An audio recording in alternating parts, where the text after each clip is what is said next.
Parents, if you got students in school or at home in school or a mixture of those, this video is for you.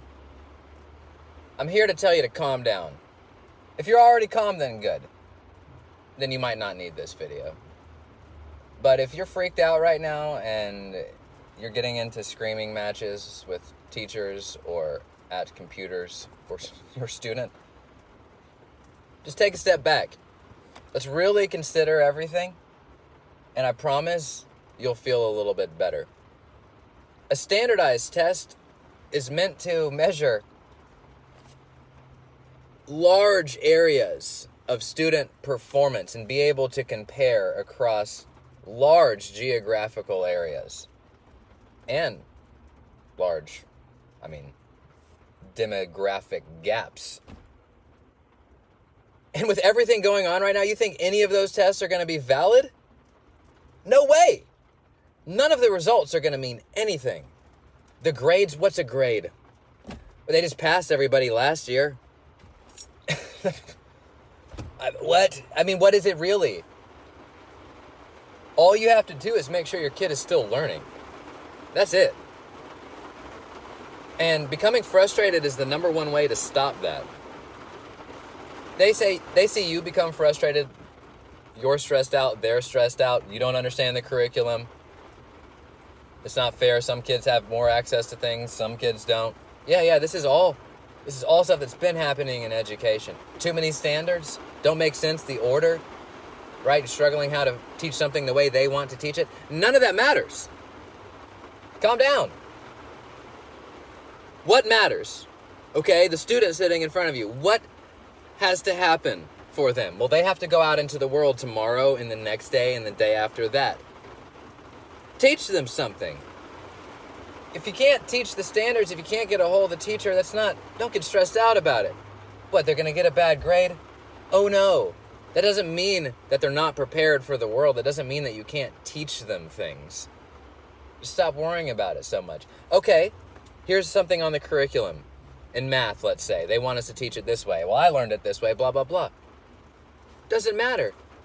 What should be explored is, well, why do two things work and get the same answer? How did they come up? What are they trying to teach here? Let's look at the prerequisites. Let's look at what's next. Will doing it this way help us in thinking? And you don't have to make sure they do it that way. That's irrelevant because the grades don't matter anymore. Show them your way. Are there any other ways? Let's look up other ways to do it. Why do all of these ways work? Which one do I like best? You don't have to be frustrated with it.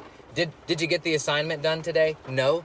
But you looked for 2 hours on all these ways and you were just calm and thinking about it. And you're just talking with your student of why is this like this in the curriculum? And they might have learned all sorts of things just talking about the curriculum. What do you know? Uh-oh, you're going to get an email from the teacher. They didn't complete an assignment.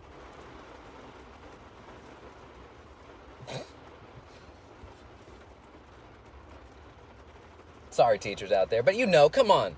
What's important? The kids learn that they maintain curiosity, that they maintain a passion and a drive. Whatever it is your kid wants to do. Let them research it. They want to be professional. They want to be professional athletes, so they don't think school's important. That's fine. I don't think school's important either. I think learning is important. Learning to be part of a community, part of a society, to have a place in it, to be adaptable, to be flexible, to be able to problem solve, both alone and with groups of people. If that has to happen in school, I guess so, but I don't think school is the only place it can happen. Just calm down. You're on a mission to explore things with this student. They want to be a professional athlete. All right, let's look up a workout regimen for a professional athlete. You're going to do it an hour a day. You're going to be lifting these weights and all this stuff, doing all these exercise routine. What's a diet like? Well, we got to adapt it for your body weight. So how do we change the amount of calories you should be eating? And what's a safe amount of body mass for you to be adding at this age? Let's look up the research for that. Can we trust this research? Hello? And the whole time they're thinking you actually believe they can become a professional athlete. You fooled your kids into thinking you believe in them. What do you know? Sorry, I know that was a deep gouge. I know you believe in your kids, but do it for real. And believing in them sometimes means being a little facetious with it. Or not facetious, but hiding your true intentions. Oh, you're going to make all this money. That's sick. Well, how are we going to invest it? When we retire, how are we going to budget it? If I'm going to buy properties, what's the real estate like in these areas? What are the legalities? What are the taxes that I should be concerned about? Do I want any investment? Some of these properties, Airbnb, am I going to start some restaurant? I mean, what am I going to... There's plenty of things to talk about that are educational, while making the student think that all you're doing is trying to help them become a professional athlete. In worst case scenario, they become it. Fantastic. But if not, they know all sorts of other things now. It's just about a building. It's a relationship that is independent of curriculums. Try and let go some of your personal bias. Remember, they're a young sponge. Don't be too forceful.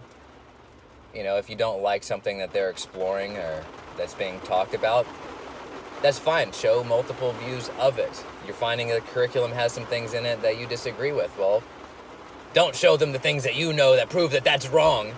Like, okay, well, I've seen this too. Let's compare these two. Let's find information about both of these things. And then later on, if you want to show whatever personal bias you have and direct them, well, now at least they have a lot of information. They can have a better argument. Maybe you're building your argument for the biases that you have. But don't put that on them. You don't want us to do it. It's about them. It's about them. What world are they coming into? What are skills they need to know how to do? What are systems we can be designing for them? They're the future, right? That's what everybody says. That's what everybody keeps saying. Haven't seen any indicators that we actually believe it. Invest in oil. Invest in gold. Invest in the new 5G. How about we invest in our motherfucking kids? Sorry. I get a little passionate. But don't worry. Just make sure your kids are still learning something, anything, that they want to learn something. You're fighting, them wanting to be on social media and all this stuff and always wanting to play video games, but they're on there talking to their friends. They don't have the 4 minutes in between all the classes and the lunchtime and stuff to be with. They're social creatures. We are social creatures, and especially at that age, most of them. Although we are trending to have more and more isolation. That's a different video. But that's important. That could be a lesson. Oh my goodness. That's part of your day, isn't it? How much time do you spend on your phone when you're at work and stuff, huh? Yeah. They're no different from you. Just, I don't know, have more fun with it. Make them more engaged. Make them see more value in it. If you do, just change your perspective a bit. Good luck.